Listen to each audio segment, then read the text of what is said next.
I'd like to show you something using these 4 cards. They're not playing cards, they're actually top hats.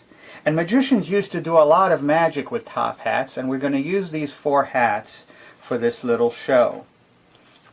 The first thing magicians did is turn the hat mouth up. This allowed them to collect tips while working the streets.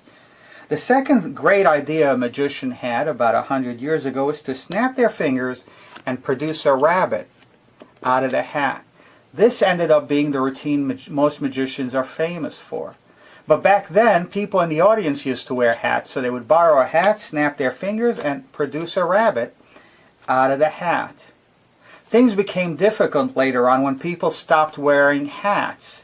So the magicians had to use their own hats and show that there were no rabbits hidden between the hats. They had to show that there were no rabbits hiding anywhere. They even had to shake the hat to prove that there was no rabbit hidden inside. But when they snapped the fingers, they would produce a rabbit. So we have 3 rabbits and 1, 2, 3, 4 hats. I could continue producing rabbits to the end of time, but we're kind of running out of room. So instead of producing another rabbit, what I'm going to do is snap my fingers and make one of the hats disappear. So we now have only 3 hats, 1 for each rabbit to claim as their home.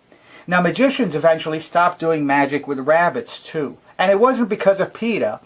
It was because rabbits were basically filthy animals. And when you kept them inside dark places like hats long enough, eventually they started to have babies and multiply until the magician ran out of money feeding them and room to keep them.